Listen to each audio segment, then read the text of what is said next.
Your business exists because you had the idea to start it. Everything begins in our minds. That's why your business results cannot outgrow your current level of thinking. Do you want to serve more clients, make more money, without working more or burning yourself out? Grow yourself first as a leader of your business, because that's who you are, a leader, even if you're the only person in your business right now. When you lead yourself first, the business results will always follow. My name is Maggie. I'm an international business and leadership coach, an expert in business mindset, strategy, and high performance. I created the Diamond Effect podcast to help you elevate your thinking, expand your perspective, and through it, grow your business without overwhelm. So let's get started.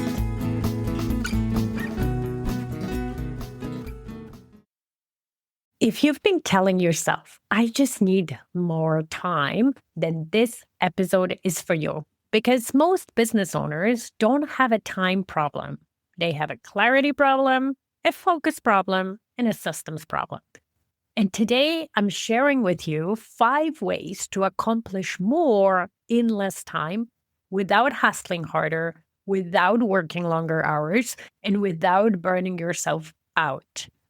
And just to let you know, these 5 things are in specific order. So because if you skip right to hiring or automation, which are last 2, if you skip to hiring or automation, which are the last 2 things, before you've mastered the fundamentals, you'll just kill chaos. So welcome to the episode 249 of the Diamond Effect podcast, where we'll talk about becoming super effective, one of my favorite topics. Now, please forgive my weird voice that you might be hearing. I'm feeling a bit under the weather, but well enough to record this podcast for you. So let's dive in. Number 1, you want to master your time management. Now, when people say time management, they usually mean calendars and never-ending to-do lists and checking things off. But for me, real time management is mastering your focus, which is having a lot of clarity on what is it that's the most important in your business, what is it that moves the needle, then prioritizing those things, and then planning your activity, your weeks ahead of time to ensure that you do those things, that you move the needle. Because the biggest mistake that I see business owners make is that they don't have clarity on what's important. So then it's very hard for them to prioritize their tasks. And because they don't prioritize, then they don't plan. They just have a long to-do list from which they pick every day a few things to check off, but the list never gets smaller and rather longer, and they feel like they've spent a week being busy without accomplishing much, without really making a difference in their business. Many business owners run their days when they're deciding in the moment what actions to take. But when you do that, your brain will always default either to what's screaming the loudest, which might not be the most important things to do, what feels urgent, or what feels easy, because especially in the afternoon when we're tired, our brain doesn't want to do uncomfortable, difficult things. And you also fall into very often doing what someone else needs because they send you an email, they gave you a phone call, and you committed without setting any boundaries. So you end up doing a lot of things, but not what's the most important. That's why I always recommend to the clients to set a goal for themselves. That's why I'm so big on having 3 key focus areas that are aligned with those goals and identifying actions that need to happen in order for those focus areas to move forward. And then what you do is you plan those actions ahead of time. right? So you plan the week before it starts. So you're not figuring it out every day. You're not losing energy in deciding in the moment what to do. Because not only you're losing energy, but you're actually losing time instead of just executing the decisions you made before. And those decisions were strategic because they were aligned with your goals. And hey, I've been there before. Before I started operating in a way that I teach you today, I used to think I was super effective. I was in a corporate role, senior management, and I thought I could multitask and handle it all. And yes, I did get a lot of done, but a lot of it was at the cost of overworking, feeling overwhelmed, feeling stressed, and still having never-ending to-do list.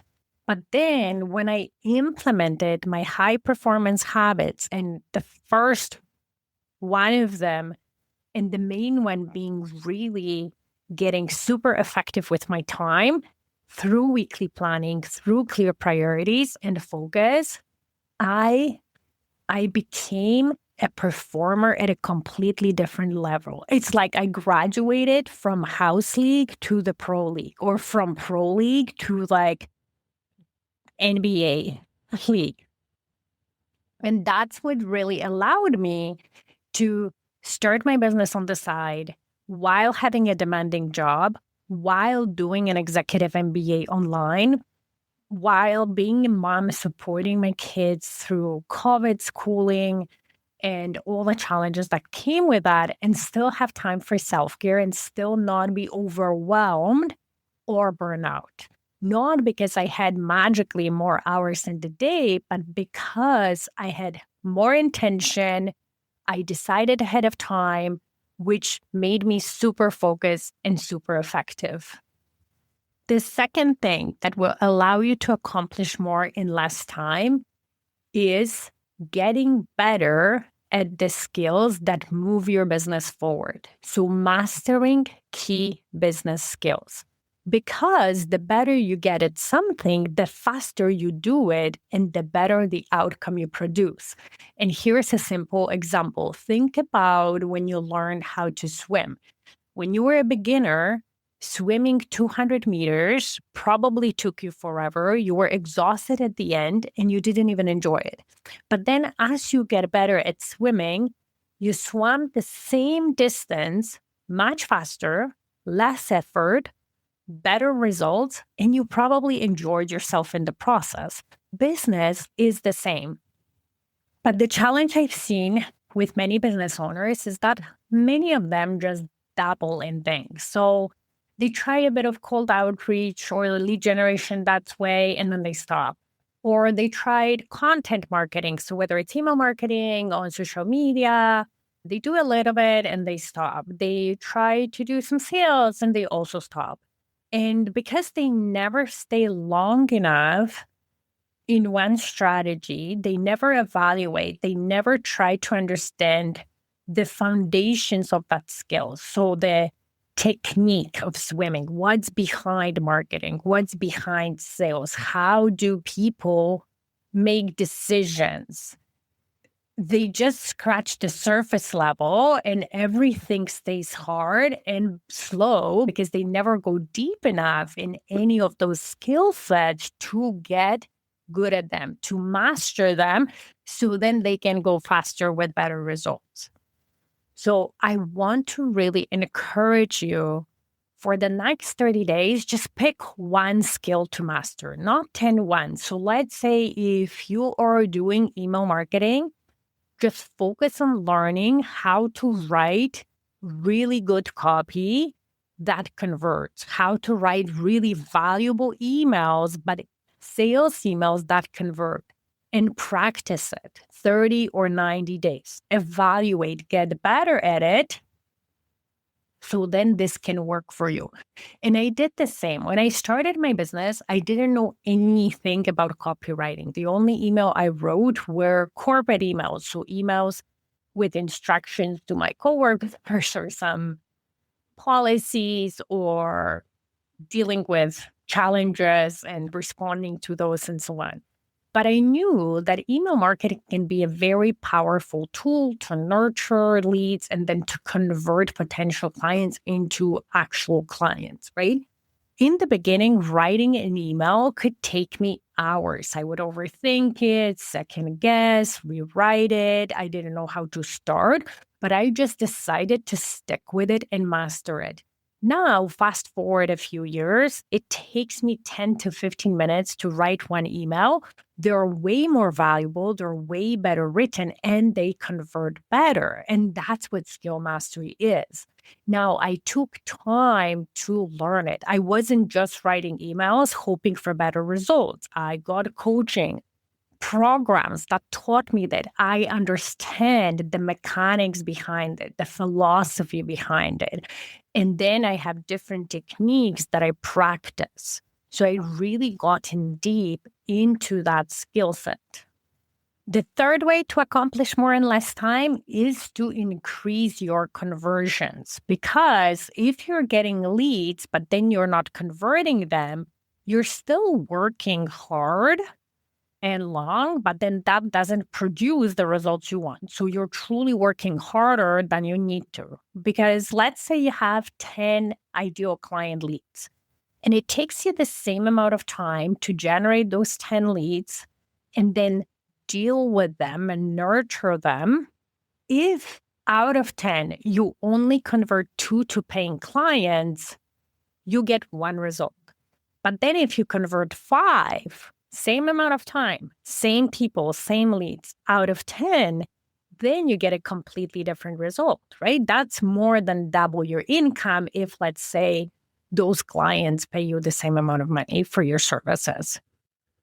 So same time, different income, different growth. But then the mistake I see business owners make is that when their conversion is low, instead of focusing on improving that, they start chasing more leads. So they start spending more time to generate more leads, but they're not fixing their leaky bucket. So more leads might result in a little bit more conversions, but not because the conversion is tight, but because they're bringing more people into the funnel. But that takes way more time, right? So more leads will still not solve your conversion problem. You'll just compensate with that for your low conversion. But that usually requires more results, more time. So it's great to have more leads, but you also want to keep improving your conversion so you get the most out of your time and money put into this process. So what I want to encourage you is to think about one conversion point you could improve this month. So whether it's your discovery call process or your follow-up process, or how you market your offer and how clear your potential clients are on what you offer them and the value of that, or even how you handle objections, just pick one of those things, track it for a few weeks, and start seeing patterns, start seeing where you have weak points and what could you improve, because even small improvement compounds super fast. And I'll give you an example. With one of my clients just recently, we really looked at her sales process and the conversation that she has with her potential clients that are already interested in working with her. And the way we strategized about it and improved it allowed her to actually speed up the closing of her biggest client yet. She was in conversation with those clients before we started coaching together, and it was taking months, and the clients could not decide. They were interested, but half in, half out. And when we realized what was their challenge, and she addressed that in the following meeting, they quickly moved forward, becoming her biggest clients yet. And then based on that, we improved her sales process that now she converts more people faster. So even a small improvement can quickly compound and give you a big change in the results that you create. Okay, number 4 is streamlining your processes and automating what you can, especially now in the age of AI. What you don't want to do and what you avoid doing is doing the same thing manually over and over just because that's how you've done it and you're used to it and you feel like you don't have time to pause and rethink that and think about what you could automate and streamline. When you do manual things over and over, that's a bottleneck and not a badge of honor that you can do something on your own. So here's a quick example on how to decide what to automate or what to streamline on everything that you've done more than once in the last 2 weeks. And then from that list, pick one that maybe you repeated the most often and you'll be repeating it going forward, and think about, can I somehow template this? Are there parts of this process that I can automate? How can I streamline it? Can I use AI in any way throughout this process to speed things up? And I've mentioned that on this podcast before, but using AI tools in my own business over the past year and a half or more, I don't even remember, has massively increased my productivity. It helps. I use AI for so many things, like drafting. I use AI for brainstorming, analyzing, speeding out the output so I don't have to type long things when I need to type, because I'm a fast typer, but definitely not as fast as AI, even drafting things, right? So then this way I can stay focused on strategy, on leadership, on my intellectual property, and I can focus on those activities that really create value in my business instead of doing everything manually, rebuilding from scratch, because I have AI or I have certain automations and streamlined processes that take care of a lot of manual work that I don't need to be doing. And then finally, number 5 is, of course, hiring help. When you hire somebody and they work alongside with you, even if it's for a couple of hours a day, and if they're effective with your time, just like you, now you have more input and therefore more output within the same amount of time. Because with 1 hour, let's say, you accomplish 2 hours of labor, for the lack of a better word. But this is last for a reason, because hiring before you have clarity or before you mastered your all time doesn't fix it, right? Hiring doesn't fix lack of clarity.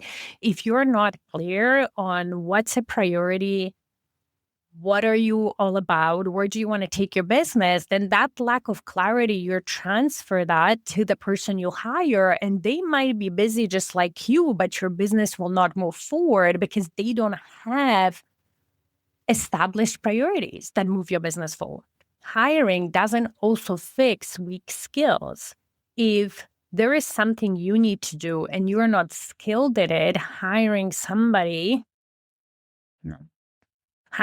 doesn't fix weak skills, or at least understanding on what you require. So let's just say you're not so great at email marketing and you decided to hire out your weakness, which there is definitely benefit to that. And we do want to hire people who are better at things that we're not good at.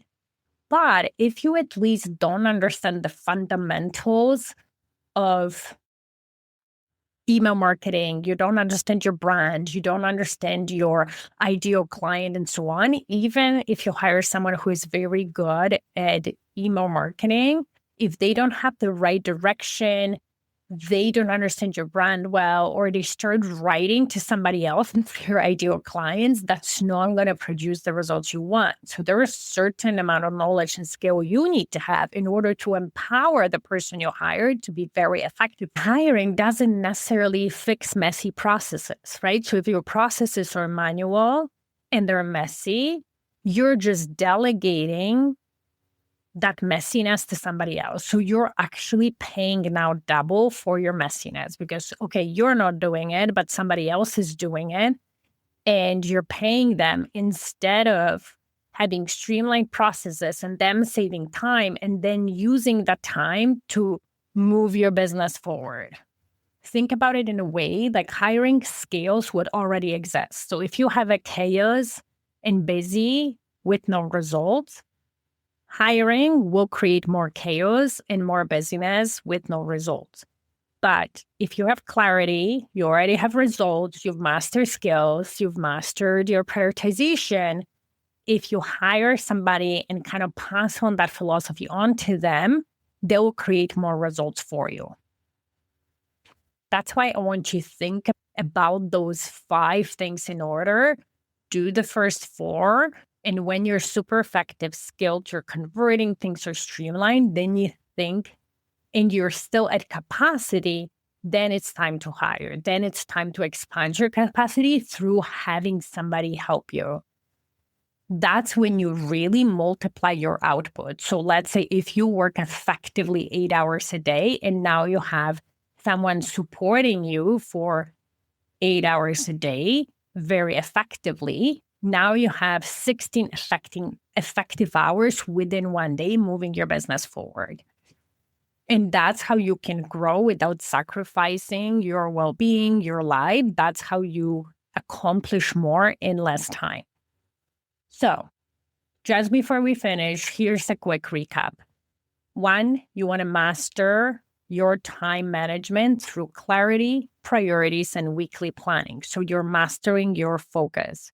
2, build business skills. Master the key skills that move your business forward, whether that be marketing, whether that's sales, or whatever else you need in your stage of business growth. 3, you want to make sure that your conversions are optimized, that they're at the highest level possible given your lead generation and then conversion to paying client. 4 is you want to streamline and automate your processes. And with AI help, you can do a lot of it fast, easy, and low cost. And if you want support to implement this, build a plan around this, of course, tailored to your business, your goals, and when you're at, and then creating a cadence so you can follow through and to really see a compounded sped up result, I can help you with it. Book a complimentary consultation where we can talk details.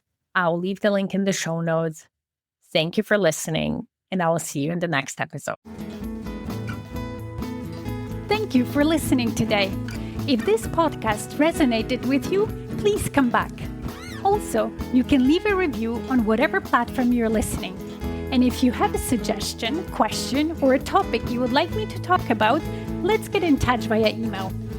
Email me at Maggie@stairwaytoleadership.com. See you in the next episode.